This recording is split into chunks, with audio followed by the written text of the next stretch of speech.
الحمد لله رب العالمين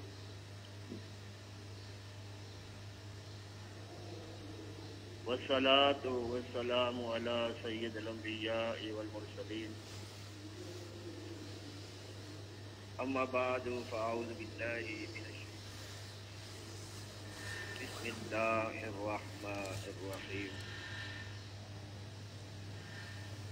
وقال ربكم ادعوني أستجب لكم إن الذين يستكبرون عن عبادتي سيدخلون جهنم داخرين آمنت بالله صدق الله العظيم وبلغنا رسوله النبي الكريم ونحن على ذلك لمن الشاهدين والشاكرين والحمد لله رب العالمين. قال الله تبارك وتعالى في شان حبيبه صلى الله تعالى عليه وآله وسلم إن الله وملائكته يصلون على النبي يا أيها الذين آمنوا صلوا عليه وسلموا تسليما. درود پاک آواز بلند الصلاة والسلام عليك يا سيدي يا رسول الله وعلى آلك وصحابك يا حبيب الله. الصلاة والسلام عليك يا سيدي يا رسول الله وعلى آلك وصحابك يا نور الله.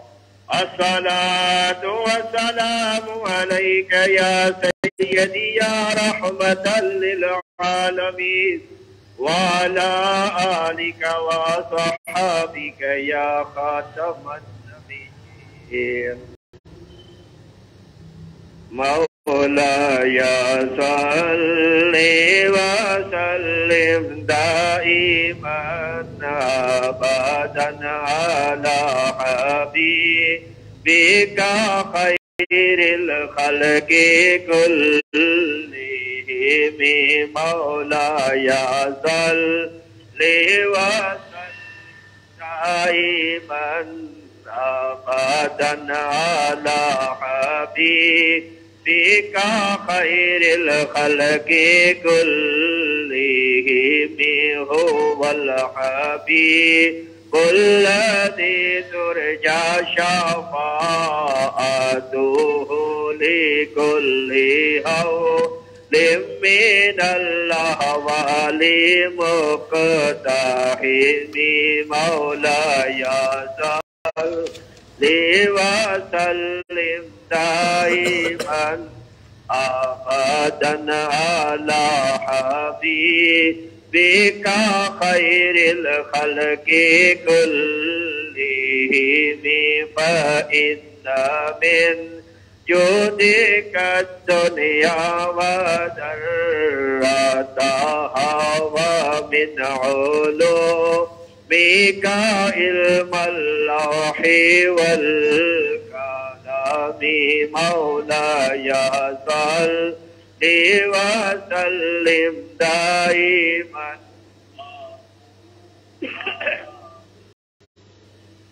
بك خير الخلق كلهم. يا ربي بالمصطفى بلغ مقاصدنا. يا ربي بالمصطفى بلغ مقاصدنا واغفر لنا ما مضى يا واسع الكرم. مولاي صل وسلم دائما أبدا على حبيبك خير الخلق كلهم. ثم الرضا عن أبي بكر وعن عمر وعن علي وعن عثمان ذي الكرم. مولاي صل وسلم دائما حضور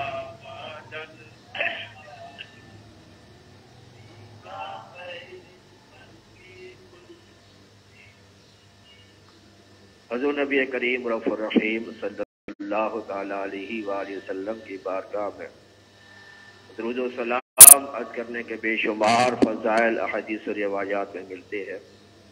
حضور تاجدار مدینہ راحت قلب و سینہ باعث نزول سکینہ صاحب معطر پسینہ صلی اللہ تعالی علیہ وآلہ وسلم ارشاد فرماتے ہیں، جو بندہ 1000 مرتبہ درود پاک دن بھر میں پڑھ لیتا ہے اس وقت تک اسے موت نہیں آئے گی جب تک جنت میں اپنا ٹھکانہ نہ دیکھ لے۔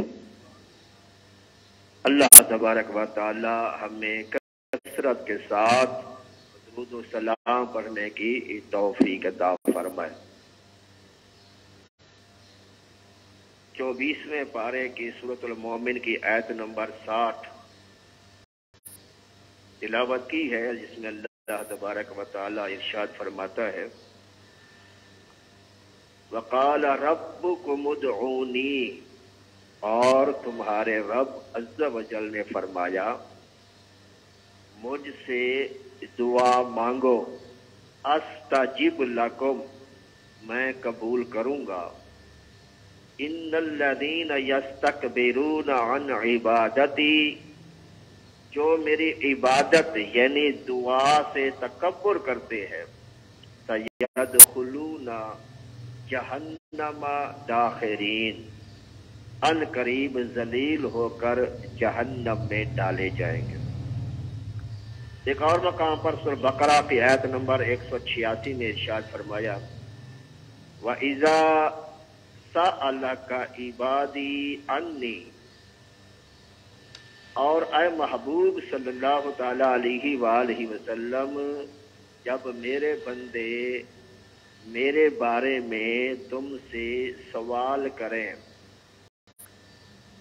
فَإِنِّي قریب، انہیں بتا دیجئے کہ میں ان کے بہت قریب ہوں، اجیب دعوت الداعی اذا دعان، میں دعا قبول کرتا ہوں جب کوئی مجھ سے دعا مانگتا ہے۔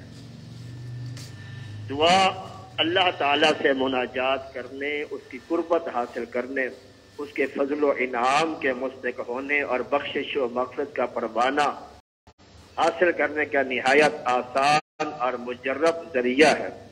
اسی طرح ہمارے آقا و مولا محمد مصطفیٰ صلی اللہ تعالی علیہ وسلم کی سنت مبارکہ اور بزرگان دین کی متواتر عادت در حقیقت عبادت ہے۔ دعا کے بارے میں حضور نبی کریم صلی اللہ تعالی وسلم نے بے شمار ارشادات فرمائے ہیں۔ میرے آقا صلی اللہ تعالی علیہ وآلہ وسلم فرماتے ہیں، الدعاء صلاح المؤمن، دعا مومن کا ہتھیار ہے، دعا دین کا ستون اور آسمان و زمین کا نور ہے۔ اور فرمایا الدعاء مخ العبادہ، دعا عبادت کا مغز ہے۔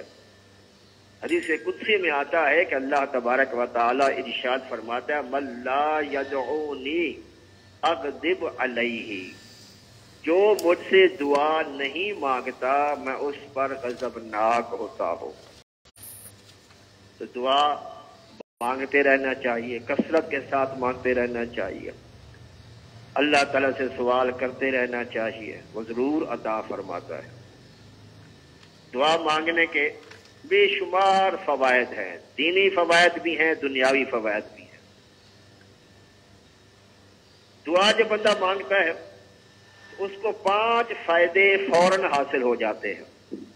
نمبر 1، عبادت گزاروں میں اس کا شمار کیا جاتا ہے، کیونکہ دعا بھی ایک عبادت ہے، جسے اللہ نے فرمایا ان الذین یستکبرون عن عبادتی، دعا کو بھی عبادت قرار دیا گیا۔ تو دعا کرنے والا عبادت گزاروں میں شمار ہوتا ہے۔ دوسرا، اپنے عجز اور انکساری کا اظہار کرتا ہے، اللہ تعالیٰ کی قدرت اور اس کے کرم اور اس کے فضل کا اعتراف کرتا ہے۔ تیسرا، اللہ تعالیٰ کے حکم پر کہ مجھ سے مانگو، مجھ سے دعا کرو، اس پر وہ عمل کرتا ہے۔ چوتھا، حضور نبی کریم صلی اللہ تعالی وسلم جیسا کہ اکثر دعائیں مانگا کرتے تھے تو میرے آقا صلی اللہ علیہ وسلم کی سنت پر بھی عمل ہو جاتا ہے۔ اور پانچواں فائدہ یہ ہوتا ہے کہ دعا مانگنے سے بلائیں ٹال دی جاتی ہے اور جو مانگا جاتا ہے اس کی مراد بر آتی ہے۔ حضور نبی کریم صلی اللہ تعالی علیہ وآلہ وسلم ارشاد فرماتے ہیں کہ دعا بندے کی تین باتوں سے خالی نہیں جاتی۔ بندہ جب دعا کرتا ہے تو اس کے قبولیت کے تین طریقے ہیں۔ قبولیت کے آثار اس طرح سے نظر آتے ہیں کہ بندے نے کوئی دعا مانگی، اس کی دعا کی برکت سے وہ گناہ اللہ تعالیٰ اس کا معاف کر دیتا ہے۔ اس کے جو گناہ ہوتے ہیں وہ دعا کی برکت سے اللہ معاف کر دیتا ہے۔ دوسرا یہ ہوتا ہے کہ اسے کوئی دنیاوی فائدہ حاصل ہوتا ہے، کسی چیز کی دعا کرتا ہے اللہ تعالیٰ وہ دنیاوی فائدہ اس کو پہنچا دیتا ہے۔ یا پھر تیسرا یہ کہ اس کی دعا کا اثر جو ہے وہ ظاہر نہیں ہوتا، نہ جو وہ مانگتا ہے اس کو دیا جاتا ہے فوری، نہ ہی کوئی اور طریقے سے اس کو جو فائدہ دیا جاتا ہے دنیاوی۔ تو تیسرا یہ ہے کہ یہ اس کی دعا اللہ تعالیٰ سٹور کر لیتا ہے، محفوظ کر لیتا ہے آخرت کے لیے۔ اور میرے آقا صلی اللہ تعالیٰ علیہ وآلہ وسلم ارشاد فرماتے ہیں قیامت روز قیامت جب اللہ تعالیٰ جس کی دعائیں جو قبول نہیں ہوئی تھی ان دعاؤں کا اجر جب اللہ تعالیٰ قیامت کے روز عطا فرمائے گا تو بندہ یہ تمنا کرے گا، اس کا اجر و ثواب اتنا زیادہ ہوگا، وہ بندہ تمنا کرے گا کاش دنیا میں میری کوئی بھی دعا قبول نہ ہوتی۔ اس لیے بندہ جب دعا مانگتا ہے تو اس کے جلدی نہیں مچانی چاہیے بلکہ اللہ تعالیٰ کی رحمت پر امید رکھنی چاہیے۔ اور یہ تین کنسپٹ جو ہے وہ ہمارے ذہن میں ہونے چاہیے۔ اس دعا کے برکت سے ہو سکتا ہے اللہ نے میرے گناہوں کو معاف کر دیا ہو، یا اللہ تعالیٰ ان قریب اس دعا کے برکت سے دنیاوی فائدہ مجھے پہنچا دے، جو میں نے مانگا اللہ وہی عطا کر دے، یا جو میرے حق میں بہتر اللہ وہ عطا کر دے، یا پھر یہ ہے کہ اللہ تعالیٰ اس دعا کو میرے لیے اللہ نے سٹور کر دیا ہو، جس کا میرے آقا صلی اللہ علیہ وسلم نے اس کی شان اور عظمت اور مقام بیان فرمایا کہ فروز قیامت بندہ تمنا کرے گا کہ میری کوئی دعا بھی قبول نہ ہوتی۔ تو میرے آقا صلی اللہ تعالی علیہ وآلہ وسلم نے ارشاد فرمایا وَاعْلَمُوا أَنَّ اللَّهَ لَا يَسْتَجِيبُ دُعَاءً مِنْ قَلْبٍ غَافِلٍ لَاهٍ۔ خبردار ہوشیار ہو جاؤ اور جان لو اور مان لو کہ اللہ تعالیٰ اس کی دعا قبول نہیں کرتا، کس کی؟ من قلب غافل لاہن، جو توجہ کے ساتھ دعا نہیں مانگتا۔ یعنی قالب تو یہ ہے کہ وہ ہاتھ اٹھا کے بیٹھا ہوا ہے، لیکن اس کا قلب جو ہے، اس کا دل جو ہے وہ دعا کی طرف متوجہ نہیں ہے، اللہ کی رحمت کی طرف اس کی توجہ نہیں ہے، دھیان اس کا خیال اس کا کہیں اور ہے، خالی ہاتھ اٹھائے ہوئے ہیں۔ تو غافل دل کے ساتھ جو دعا مانگی جائے، توجہ کے ساتھ جو دعا نہ مانگی جائے، وہ دعا بھی اللہ تعالیٰ قبول نہیں فرماتا۔ اور میرے آقا صلی اللہ تعالی علیہ وآلہ وسلم ارشاد فرماتے ہیں، بلکہ فاروق اعظم رضی اللہ عنہ کا یہ قول بھی ہے، آپ فرماتے ہیں کہ دعا زمین و آسمان کے درمیان معلق رہتی ہے، یعنی اس وقت شرف قبولیت حاصل نہیں کرتی جب تک اس دعا میں سرکار دو عالم صلی اللہ علیہ وسلم پر درود و سلام نہ بھیجا جائے۔ یعنی دعا طائر ہے، پرندہ ہے، اور درود اس کے شاہ پر ہے۔ یعنی دعا ایک پرندہ ہے اور درود کیا ہے؟ اس پرندے کے پر ہے۔ جس طرح بغیر پروں کے پرندہ نہیں اڑ سکتا، اسی طرح بغیر درود کے دعا قبولیت کا شرف بھی حاصل نہیں کرتی۔ میرے آقا صلی اللہ تعالی علیہ وسلم نے یہ بھی ارشاد فرمایا ان اللہ لا ينظر الى صورکم، رہنے دے وہ نفس ہو جائے، ان اللہ لا ينظر الى صورکم و اموالکم، بے شک اللہ تعالیٰ تمہاری شکلوں کو نہیں دیکھتا، تمہارے مال و اسباب کو نہیں دیکھتا، ولیکن ينظر الى قلوبکم و اعمالکم، اللہ تعالیٰ تمہارے دلوں کو دیکھتا ہے اور تمہاری نیتوں کو دیکھتا ہے۔ تمہاری نیت کیا ہے، تمہاری توجہ کہاں پر ہے؟ تو دعا کے آداب میں سے پہلا ادب یہ ہے کہ بندہ توجہ کے ساتھ دعا مانگے۔ اگر اس کا قالب دعا کے اندر ہے تو قلب بھی دعا میں ہونا چاہیے، توجہ کے ساتھ کہ میں اپنے رب سے مانگ رہا ہوں۔ جب یہ یقین کامل ہوگا کہ میں اپنے رب سے مانگ رہا ہوں، پھر بندے کے اندر سلیقہ بھی آئے گا، طریقہ بھی آئے گا کہ میں اپنے رب سے جو مانگ رہا ہوں تو کس ادب کے ساتھ مانگوں میں۔ دوسرا ادب، بدن کپڑے پاک صاف ہو، رزق اس کا حلال ہو، طیب اور طاہر ہو۔ میرے آقا صلی اللہ تعالی وسلم سے کسی نے عرض کیا، یا رسول اللہ مجھے کہ ایسا وظیفہ بتائیں کہ میں جو بھی دعا کروں اللہ قبول کرے۔ فرمایا اپنا لقمہ حلال کر لو، حلال لقمے کے ساتھ جو بھی دعا کرو گے اللہ تعالیٰ قبول کرے گا۔ حرام لقمے کھا کر جو دعائیں مانگتا ہے اللہ تعالیٰ اس کی دعاؤں کو قبول نہیں فرماتا۔ دعا سے پہلے اپنے گناہوں پر نظر ہونی چاہیے، گناہوں کی معافی اللہ سے طلب کرے، گناہوں سے توبہ کرے کہ یا اللہ اب تک جو ہوئے ان سے معافی مانگتا ہوں، ان سے توبہ کرتا ہوں اور آئندہ گناہوں سے بچوں گا، مجھے اس پر قائم اور دائم فرما، مجھے استقامت عطا فرما، مجھے گناہوں سے جو حفاظت عطا فرما۔ اور دعا میں اپنے محبوب کا، اللہ کے پیاروں کا وسیلہ پیش کرے۔ اللہ تعالیٰ نے قرآن مجید میں ارشاد فرمایا وَابْتَغُوا إِلَيْهِ الْوَسِيلَةَ، اللہ کی طرف وسیلہ تلاش کرو۔ کوئی بھی کام ہو، کوئی بھی دعا ہو تو اس میں اللہ تعالیٰ کے نیک بندوں کا وسیلہ پیش کرنا یہ بھی سنت سے ثابت ہے۔ سیدنا فاروق اعظم رضی اللہ تعالیٰ عنہ سرکار صلی اللہ علیہ وسلم کے وصال کے بعد اس طرح سے دعا مانگا کرتے ہیں، اِنَّا نَتَوَسَّلُ إِلَيْكَ بِأَمِّ نَبِيِّنَا صلی اللہ علیہ وسلم فَاسْقِنَا۔ فاروق اعظم رضی اللہ تعالیٰ عنہ اللہ کے بارگاہ میں عرض کرتے تھے، یا رب العزت پہلے ہم تیرے نبی کا وسیلہ تیری بارگاہ میں پیش کرتے تھے، اب تیرے محبوب کے، تیرے نبی کے چچا سیدنا عباس کا وسیلہ پیش کرتے ہیں، ہمیں بارش عطا فرما۔ فاسقنا، اللہ تعالیٰ ان کو بارش عطا فرما دیتا۔ اسی طرح حضرت بلال بن حزنی رضی اللہ تعالیٰ عنہ،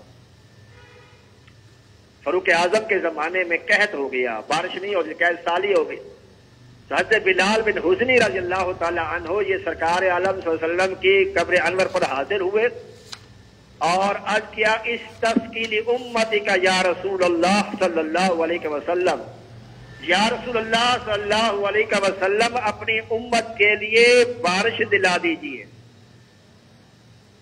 صحابی نے جا کر سرکار کے وصال کے بعد سرکار سے بارش کی دعا کے لیے کہا۔ وہ واپس آ گئے، رات میں سرکار دو عالم صلی اللہ تعالی علیہ وسلم خواب میں تشریف لائے، فرمایا بلال، یہ دوسرے بلال ہے، مؤذن والے نے دوسرے بلال، بلال بن حزنی رضی اللہ تعالیٰ عنہ، وہ جو اذان والے بلال ہے بلال بن رباحہ ہے۔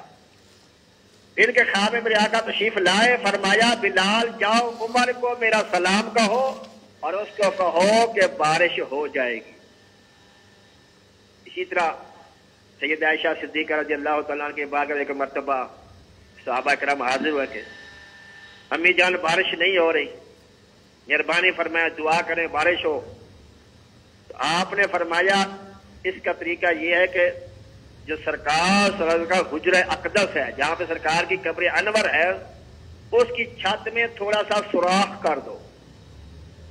جب وہ سوراخ ہوگا، آسمان جب سرکار کی قبر کی زیارت کرے گا تو وہ آپ پانی برسائے گا، آنسو بہائے گا اور تمہارا کام ہو جائے گا۔ اور ایسا ہی ہوا، جو ہی سرکار کی قبر انور کے اوپر جو چھت تھی حجرہ اقدس کے اوپر، وہاں پر جب سوراخ کیا گیا تو تیز بارش ہوئی، اور اب تک وہ نشان گنبد خضرا اگر آپ دیکھیں تو وہاں پر جالی سی جب وہ بنی ہوئی ہے، وہاں وہی سوراخ کے بالکل سیدھ میں وہ سوراخ جو ہے وہ گنبد کے اندر رکھا گیا ہے۔ سید عائشہ صدیقہ کہنے پر جو وہ سوراخ کیا گیا تھا سرکار کے حجرے کی چھت پر۔ تو وسیلہ جو اللہ نے فرمایا کہ میرے پیاروں کا وسیلہ میری بارگاہ میں پیش کرو، وَابْتَغُوا إِلَيْهِ الْوَسِيلَہ۔ اور ایک حدیث پاک بھی ہے قصہ صحابہ رقیم کے نام سے یہ حدیث مشہور ہے، 3 اشخاص کے بارے میں جو سفر پر گئے تھے، پھر انہوں نے 3 دعائیں کی، پھر جا کے چٹان جس کے غار کے اندر وہ بند ہو گئے تو ان کی برکت سے وہ انہوں نے اپنے اعمال کا وسیلہ، بعض لوگ کہتے ہیں دیکھیں اس کے یہاں پر یہ مطلب ہے کہ اللہ فرماتا ہے وَابْتَغُوا إِلَيْهِ الْوَسِيلَہ، اپنے اعمال کا وسیلہ پیش کرو، یہ بھی ٹھیک ہے اپنے اعمال کا وسیلہ پیش کریں، لیکن ہمیں کنفرم نہیں ہے کہ ہمارا عمل جو ہے اللہ نے قبول کیا کہ مردود کیا ہے، کوئی گارنٹی ہے ہمارے پاس؟ ہم نے نماز پڑھی ہے، اللہ نے قبول کیا کہ نہیں کی؟ ہم نے روزہ رکھا ہے، اللہ نے قبول کیا کہ نہیں کیا؟ ہمارے پاس کوئی اوتھینٹک اس کی گارنٹی نہیں ہے، لیکن اللہ کے جو نیک بندے ان کی گارنٹی ہے کہ اللہ کی بارگاہ میں وہ مقبول ہیں، قبول ہیں، لہذا ان کا وسیلہ زیادہ پیش کرنا چاہیے بنسبت اپنے اعمال کے۔ اعمال کا وسیلہ بھی پیش کیا جا سکتا ہے، لیکن اللہ تعالیٰ کے نیک مقربین کا وسیلہ پیش کرنا زیادہ ارفع اور اعلیٰ ہے۔ اور دعا کے آداب میں سے یہ بھی ہے کہ ہاتھ کھلے ہونے چاہیے اور ہتھیلیوں کا جو رخ ہے وہ آسمان کی طرف ہونا چاہیے۔ جیسے ہماری نماز میں قبلہ جو ہوتا ہے خانہ کعبہ کی سمت ہوتی ہے، خانہ کعبہ کی طرف ہم منہ کر کے نماز ادا کرتے ہیں، اسی طرح دعا کا جو قبلہ ہے یہ آسمان ہے۔ اس کا مطلب یہ نہیں کہ اللہ تعالیٰ صرف اوپر ہے، ایسا عقیدہ بھی جائز نہیں ہے۔ اللہ تعالیٰ موجود ہے، بعض علماء نے کہا ہے کہ اللہ تعالیٰ ہر جگہ موجود ہے، یہ بھی نہیں کہنا چاہیے۔ جگہ کے لیے سمتیں مقرر ہوتی ہیں، دائیں بائیں اوپر نیچے دائیں آگے پیچھے، 6 سمتیں ہوتی ہیں جگہ کے لیے۔ تو اللہ تعالیٰ جسم سے جسمانیات سے پاک ہے، اللہ تعالیٰ موجود ہے، اپنی شان کے لا کے موجود ہے۔ جگہ کہیں گے تو اللہ تعالیٰ کو آپ ایک جگہ پہ محدود کر دیں گے، تو اللہ تعالیٰ لا محدود ہے، وہ محدود نہیں ہے، اس کی کوئی حد نہیں ہے، وہ حی ہے، وہ قیوم ہے۔ جب اللہ تعالیٰ موجود ہے تو ہاتھ جو ہے وہ ہتھیلیاں جو قبلہ رخ آسمان کی طرف قبلہ جو ہے دعا کا، ہتھیلیوں کا اس طرف اس کا منہ ہونا چاہیے۔ اور ہم جیسے دعا مانگتے ہیں وہ ہمیں پتہ ہے، ہاتھوں سے کھیل رہے ہوتے ہیں، بعض لوگ موبائل پہ واٹس ایپ دیکھ رہے ہوتے ہیں، بعض میسج دیکھ رہے ہوتے ہیں، بعض لوگ دعا کے دوران ہی جو ہے وہ مس کالیں چیک کر رہے ہوتے ہیں، ادھر دعا بھی ہو رہی ہے اور موبائل میں بھی نظر ہے۔ ہاں اب مجھے بتائیں، اب اس کی توجہ موبائل پر ہے یا اس کی دعا کی طرف ہے؟ میں نے پہلے آپ کو حدیث پاک سنائی، میرے آقا فرماتے ہیں اللہ تعالیٰ فرماتا ہے کہ میں اس کی دعا قبول نہیں کرتا جو قلب غافل لاہن، جس کا دل غفلت میں پڑا ہوا ہے، قالب تو یہاں پر ہے، قلب کہیں اور ہے، اس کی توجہ کہیں اور ہے، وہ بھی دعا اللہ تعالیٰ قبول نہیں فرماتا۔ دعا مانگنی ہے تو کامل توجہ کے ساتھ مانگنی ہے کہ میں اپنے رب سے مانگ رہا ہوں۔ جب رب سے مانگنے کا طریقہ آ جائے گا تو انشاءاللہ ہماری دعائیں اثر بھی کریں گی۔ اللہ تعالیٰ ہمیں صحیح طریقے سے دعا مانگنے کی توفیق عطا فرمائے۔ اور میں جیسے بتایا کہ ہاتھ کھلے ہونے چاہیے۔ ایک بزرگ غالب بھائی بستامی رحمت اللہ علیہ کے بارے میں آتا ہے، یا سفیان ثوری رحمت اللہ علیہ سے، پہلے کہ اللہ کے نیک بندے تھے، سخت سردی تھی، وہ دعا مانگ رہے تھے تو سردی کی وجہ سے ایک ہاتھ اندر تھا اور ایک باہر تھا، تو غیب سے آواز آئی، اے میرے بندے تو نے ایک ہاتھ باہر نکالا، اس کو ہم نے بھر دیا، اگر دوسرا ہاتھ بھی باہر نکالا ہوتا تو اس کو بھی ہم بھر دیتے۔ تو دعا کے جو آداب ہیں ہمیں اس کے ملحوظ خاطر رکھنا چاہیے۔ میرے آقا صلی اللہ تعالیٰ علیہ وآلہ وسلم ارشاد فرماتے ہیں کہ جو شخص مسلمان مردوں اور عورتوں کے لیے دعا کرتا ہے، قیامت کو جب وہ شخص وہ ان کے سامنے سے گزرے گا تو کوئی کہے گا یہ وہ شخص ہے جو تمہارے لیے دنیا میں دعائے خیر کہا کرتا تھا، لہذا وہ مسلمان اس کے لیے شفاعت کریں گے، اللہ تعالیٰ اسے بھی بہشت میں داخل فرمائے گا۔ بلکہ میرے آقا صلی اللہ تعالیٰ سے فرماتے ہیں جو مسلمانوں کے لیے روزانہ 25 مرتبہ، بعض روایت میں آتے ہیں 27 مرتبہ مسلمانوں کے لیے دعا کرے، اللہ تعالیٰ اسے مستجاب الدعوات بنا دیتا ہے۔ بندہ جو بھی دعا کرے اللہ تعالیٰ وہ دعا قبول فرماتا ہے۔ اور الحمدللہ جو نمازی ہوتا ہے تو ہر نماز میں دعا کرتا ہے، ربنا اغفر لی ولوالدی وللمؤمنین یوم یقوم الحساب۔ اور میرے آقا فرمایا جتنے مسلمانوں کے لیے دعا کرے گا اللہ تعالیٰ اس تعداد کے برابر اس کو نیکیاں عطا فرمائے گا۔ کسی نے کہا یا اللہ 1000 مسلمانوں کی بخشش فرما، اللہ تعالیٰ 1000 نیکیاں دے دے گا. اگر کہ یا اللہ 1,00,000 مسلمانوں کی بخشش فرما, اللہ تعالیٰ 1,00,000 نیکیاں عطا فرمائے گا. اگر کہ یا اللہ 1 کروڑ مسلمانوں کی بخشش فرما, اللہ تعالیٰ 1 کروڑ نیکیاں عطا فرمائے گا. تو کیا یہ بہتر نہیں کہ بندہ یہ کہے کہ یا اللہ جو مسلمان گزر چکے, جو موجود ہیں, جو قیامت تک آئیں گے, یا اللہ سب کی بخشش فرما, تو سب کی تعداد کے برابر اللہ تعالیٰ نیکیاں عطا فرمائے گا. اس کے خزانے میں کوئی کمی نہیں ہے. واللہ یؤتی من یشاء بغیر حساب. اللہ تعالیٰ کہتا مجھ سے مانگو, اور جو مجھ سے نہیں مانگتا میں اس پر غضبناک ہوتا ہوں. اور میرے آقا صلی اللہ تعالیٰ علیہ وسلم فرماتے ہیں کہ فرشتے بھی مسلمانوں کی بخشش کی دعائیں کرتے ہیں. وَيَسْتَغْفِرُونَ لِمَنْ فِي الْأَرْضِ, شورا کی آیت نمبر 5 ہے. وَيَسْتَغْفِرُونَ لِمَنْ فِي الْأَرْضِ, اور زمین والوں کے لیے فرشتے معافی مانگتے ہیں, دعائیں مانگتے ہیں, استغفار کرتے ہیں.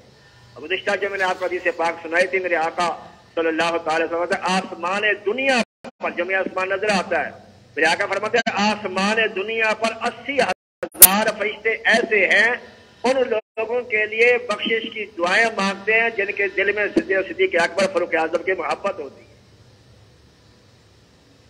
اور میرے آقا فرماتے ہیں ہر مومن کے ساتھ 62 فرشتے ہوتے ہیں. 2 یہ فرشتے ہوتے ہیں کرامن کاتبین جو اعمال لکھ رہے ہیں, اور 60 فرشتے اس کی حفاظت کے لیے ہوتے ہیں. بعض جب ایسا ہوتا ہے بندہ اچانک گاڑی کے قریب پہنچ جاتا ہے, چند سیکنڈ کا فرق ہوتا ہے, اس کی جان بچ جاتی ہے, گاڑی کے نیچے نہیں آتا. کیوں؟ اس لیے کہ وہ حفاظت کے لیے مقرر جو فرشتے ہوتے ہیں وہ اس کو بچا لیتے ہیں حادثے سے. اسی لیے جب بندہ نماز پڑھتا ہے, جب سلام پھیرتا ہے تو سیدھی طرف جب نیت کرے تو سارے نماز سیدھی طرف جتنے ہیں سب کی نیت کے ساتھ میں سلام کر رہا ہوں, السلام علیکم ورحمۃ اللہ جو کہتے ہیں, اس میں نمازوں کے ساتھ ساتھ فرشتوں کی بھی نیت ہونی چاہیے. اگر کوئی بندہ اکیلا نماز پڑھ رہا ہے تو اس میں پھر وہ ان 60 فرشتوں کی نیت کرے کہ میں ان کو سلام کر رہا ہوں, انشاءاللہ اس کا بھی اس پر جو ثواب اللہ تعالیٰ عطا فرمائے گا.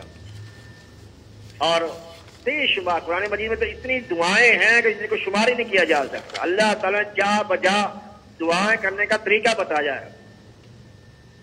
میرے آقا نے جو دعائیں تعلیم دی ہیں اور جو قرآن و حدیث میں دعائیں آئی ہیں تو ان کو دعائیں معصورہ کہا جاتا ہے. ان دعاؤں کے ساتھ دعا مانگنا اللہ جلدی قبول فرماتا ہے, جو قرآن میں ہے, جو حدیثوں میں ہیں. اور جو میں نے غور کیا ہے تو قرآن پاک میں جو اللہ نے دعائیں تعلیم دی ہیں وہ ربنا سے شروع ہوتی ہے. ربنا سے دعائیں شروع ہوتی ہیں جو میرے اللہ تعالیٰ نے تعلیم فرمائی ہیں, اور جو میرے آقا نے دعائیں تعلیم فرمائی ہیں وہ اللہم سے شروع ہوتی ہے. تو کوشش کرے بندہ ربنا بھی کہہ لے اور اللہم بھی کہہ لے, دونوں برکتیں حاصل ہو جائیں. پچھلے دنوں بلکہ ایک بندہ آ گیا کہتا ہے جی کیسا یہ آپ دونوں اکٹھے کیوں کہتے ہیں, یہ تو جائز ہی نہیں ہے معاذ اللہ. اللہم ربنا آتنا فی الدنیا حسنہ, یا اللہم بھی کہہ رہے ہو ربنا بھی کہہ رہے تو غلط ہو جائے گا. میں کہ بھئی ربنا کیا مطلب ہے؟ یقین کرے مسجد میں اس نے بحث کی مجھ سے اس بات پہ کہ آپ نے اللہم بھی کہا ہے اور ربنا بھی کہا ہے. اس کو اعتراض بنتا ہے, بندہ سوچے اس سے کہ آپ اللہم بھی کہہ رہے ہیں اور ربنا بھی کہہ رہے ہیں. میں نے کہا اللہم کیا مطلب ہے؟ اے اللہ. میں نے کہا ربنا کیا کہا؟ میں نے کہا ہمارے رب. کہ 2 دفعہ آپ نے رب کیوں کہا؟ استغفر اللہ. ایسی عقل ہے لوگوں کی, سوچ دیکھیں کہ اللہم ربنا آپ نے ربنا کہہ دیا, اللہم بھی کہہ دیا, ربنا بھی کہہ دیا. تو بھائی ربنا اللہ تعالیٰ کے الفاظ ہیں اور اللہم میرے آقا کے الفاظ ہیں, دونوں برکتیں شامل ہو جاتی ہیں. اللہم ربنا آتنا فی الدنیا حسنۃ وفی الآخرۃ حسنۃ وقنا عذاب النار.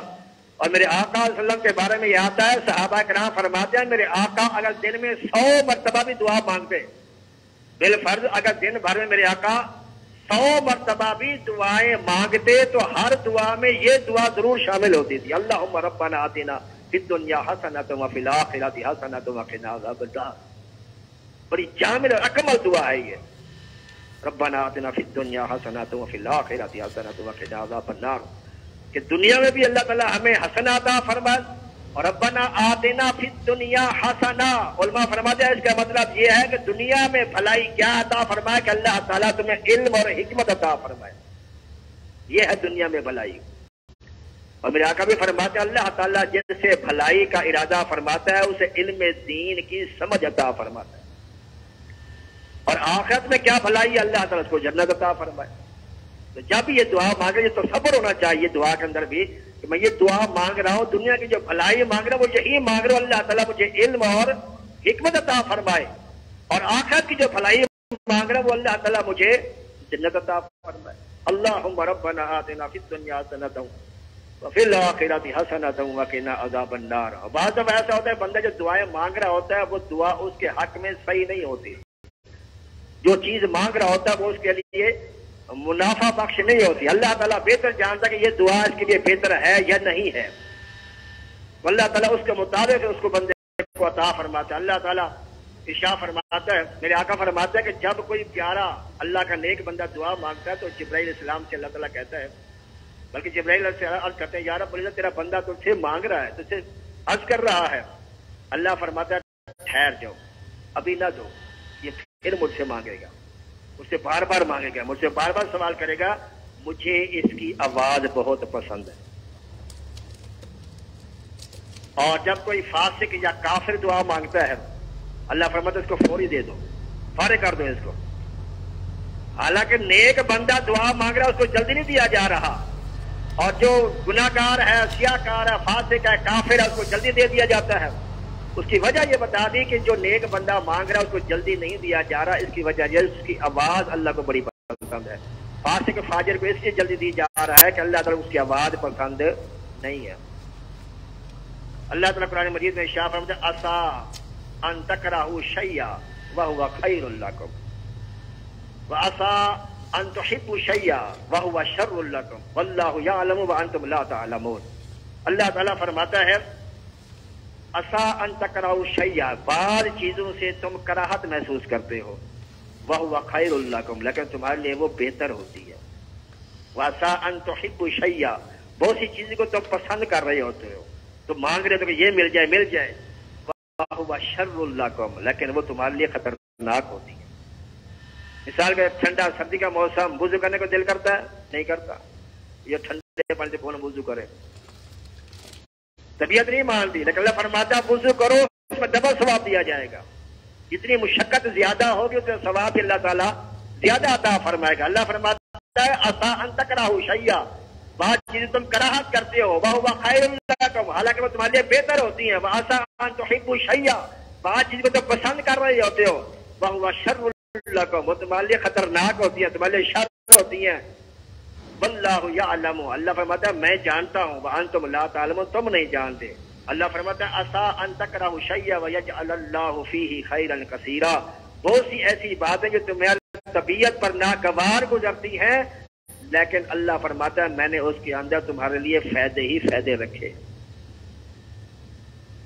تو جہاں تک ہو سکے جو وہ رزق حلال کھا کر دعا کی جائے، پاک صاف ہو کے دعا کی جائے، کامل توجہ کے ساتھ اللہ کے بارگاہ میں جو وہ دعا مانگنی چاہیے، اللہ تعالیٰ کے پیاروں کا، اللہ تعالیٰ کے مقربین کا جو ہے وہ وسیلہ پیش کر کے اللہ تعالیٰ سے مانگا جائے تو اللہ تعالیٰ وہ عطا فرماتا ہے۔ سیدنا فاروق اعظم میرے آقا کے خود سنت ہے، آپ دعائیں کراتے تھے، اب کیا ضرورت ہے دعا کرانے کی؟ آپ تمام نبیوں کے سردار ہیں، باعث تخلیق کائنات ہیں، پھر بھی آپ جب فاروق اعظم سفر پہ جاتے ہیں تو میرے آقا فرماتے ہیں عمر اپنے بھائی کو بھول نہ جانا، ہمیشہ مجھے بھی دعاؤں میں یاد رکھنا۔ یہ ہماری تعلیم ہے، امام الانبیاء ہو کر فاروق اعظم سے کہہ رہے ہیں۔ اور فاروق اعظم کا طریقہ کیا تھا کہ آپ بچوں سے دعائیں کراتے تھے، اے بچوں دعا کرو کہ عمر بخشا جائے، عمر کی بخشش ہو جائے۔ اس لیے تو آپ کہا کرتے تھے نا کہ اگر دجلہ کے کنارے پر کوئی بھوکا پیاسا کتا بھی مر گیا مجھے ڈر ہے اس کا بھی حساب نہ لیا جائے۔ اور فاروق اعظم جن کے سائے سے بھی شیطان دور بھاگتا ہے، جس گلی سے یہ گزر جائے وہاں سے شیطان نہیں گزرتا۔ کمال اللہ تعالیٰ کا خوف رکھنے والے۔ اور سیدنا صدیق اکبر رضی اللہ تعالیٰ عنہ فرماتے ہیں کاش میں انسان نہ ہوتا، میں درخت ہوتا تاکہ مجھے کاٹ دیا جاتا، مجھے جلا دیا جاتا کاٹ کے۔ اور فاروق اعظم کہتے ہیں کاش میں انسان نہ ہوتا، صدیق اکبر کے سینے کا بال ہوتا۔ یہ اللہ تعالیٰ کے خوف کی وجہ سے وہ ان کے ارشادات ملتے ہیں صحابہ کرام کے، اولیاء کرام کے۔ تو اللہ تعالیٰ کی بارگاہ میں ہمیشہ انسان کو ڈرتے رہنا چاہیے، اللہ تعالیٰ سے جو وہ مانگتے رہنا چاہیے، معافی طلب کرتے رہنا چاہیے۔ اپنی دنیا آخرت ہمارے سامنے آخرت زیادہ، ہمارے پاس بہت سے لوگ آتے ہیں کہ صاحب یہ طویل دے دیں، کاروبار نہیں ہو رہا، اولاد نہیں ہو رہی، یہ نہیں ہو رہا، وہ چند ایک بندے ہوں گے ہزاروں میں چند ایک جو میرے پاس یہ آئے قاری صاحب دعا کر دے ہمارا ایمان سلامت رہے. ساری دنیا کی دولت ایک طرف اور ایمان کی دولت ایک طرف. ایمان سے بڑھ کر کوئی چیز قیمتی نہیں ہے، اس کی ہمیں حفاظت کی فکر کرنی چاہیے. اور سیدی اعلیٰ حضرت رحمۃ اللہ علیہ فرماتے ہیں جس کو اپنے ایمان کی فکر نہیں ہوتی اس کے لیے اندیشہ ہے، اس کے لیے خطرہ ہے کہ مرتے وقت اس کا ایمان چھین نہ لیا جائے. اور آپ فرماتے ہیں کہ جو اذان کے دوران دنیاوی باتوں میں مشغول رہتا ہے، اذان ہو رہی ہے اور اپنے گپوں میں لگا ہوا ہے. فرماتے ہیں جو اذان کے دوران باتوں میں مصروف رہتا ہے اس کے ایمان برباد ہونے کا شدید خطرہ ہوتا ہے. اذان بھی ہو رہی ہوتی ہے، ہمارے گپے بھی چل رہی ہوتی ہیں، کاروبار بھی ہو رہے ہوتے ہیں. اور یاد رکھیں کہ ایک اذان کا جواب دینا یہ ضروری ہے. مختلف مسجدوں میں اذانوں کا آواز آ رہی ہے، 1 بجے کے بعد جواب جو دینا چاہیے، بڑا ثواب ہے اس کے اندر. بلکہ مجھے ایک واقعہ یاد آ رہا ہے، بی بی زلیخا نام سنا ہے جی؟ نہیں سوری، زبیدہ بی بی، ملکہ زبیدہ بی بی، سب نے سنا ہوگا غالبا، رضی اللہ تعالیٰ عنہ. بڑی ولیہ تھی، نیک اللہ خاتون تھی، ملکہ تھی، ہارون رشید کی بیوی تھی یہ. تو یہ انہوں نے جب حج کیا تھا تو حاجیوں کو پانی کا بڑا مسئلہ تھا، تو اس نے اپنے ملک سے پہاڑوں کو کٹوا کر بڑی مشقت کے ساتھ نہر جاری کری پانی کے لیے. اب بھی اس کے آثار عرفات میں جائے نا، مینا عرفات مزدلفہ، وہاں پر وہ اس کے آثار ابھی تک موجود ہیں. تو اس نے نہر بنوائی تھی پانی کے لیے، حاجیوں کے لیے. اس کا انتقال ہو گیا. انتقال کے بعد کسی نے اس کو خواب میں دیکھا. ہاں بی بی زبیدہ بتاؤ کیا بنا؟ اس نے کہا اللہ نے بڑا کرم کیا، اللہ نے بخشش فرما دی. اس بندے نے کہا ہاں جی آپ نے کام اتنے اچھے عرفہ والا کیے تھے، آپ نے خاص طور پر اتنی دور سے حاجیوں کے لیے پانی کا اہتمام کیا، آپ نے نہر کھدوائی. فرمایا اس وجہ سے میری بخشش نہیں ہوئی. کتنا بڑا کام آپ نے کیا، تیری بخشش؟ نے کہا ہاں اللہ نے مجھے اپنے پاس کھڑا کیا. اللہ نے فرمایا زبیدہ میں نے تیری بخشش فرما دی. تو میں نے آج کہ یا اللہ میں نے تیرے بندوں کے لیے پانی کی نہر کھدوائی تھی، اس وجہ سے؟ فرمایا نہیں اس وجہ سے نہیں. تیرا یہ کام بڑا عرفہ والا تھا لیکن وہ پیسہ تیرا نہیں تھا، وہ تو حکومت کا تھا، وہ تو گورنمنٹ کا پیسہ تھا. ذاتی خرچ نہیں کیا نا، مال اپنے ملک کا خرچ کیا ہے. وہ تیرا اچھا کام تھا لیکن تیری بخشش اس عمل سے کر رہا ہوں کہ ایک مرتبہ تجھے سخت بھوک لگی ہوئی تھی اور تو نے لقمہ اٹھایا، تیرے سامنے خادمائیں تیری کنیزیں ساری کھڑی ہوئی تھی سامنے. تو نے لقمہ منہ میں ڈالنے کے لیے جو ہی کہ منہ کے قریب کیا تو تجھے کان میں اذان کی آواز آ گئی. تو نے لقمہ منہ میں نہیں ڈالا بلکہ لقمہ واپس رکھا، اپنے سر پہ کپڑا ڈالا، دوپٹہ ڈالا، اس کا اذان کا احترام کیا، پھر لقمہ کھایا. تو میں نے اس اذان کا احترام کرنے کی وجہ سے تجھے بخشش فرما دی ہے. رحمت حق بہا نبی جوید، رحمت حق بہا نبی جوید. اللہ تعالیٰ کی رحمت قیمت طلب نہیں کرتی، اللہ تعالیٰ کی رحمت بہانے تلاش کرتی ہے. اللہ تبارک و تعالیٰ ہمیں سنت کے مطابق صحیح طریقے سے آداب کے ساتھ دعائیں مانگنے کی توفیق عطا فرمائے. وما علیہ الا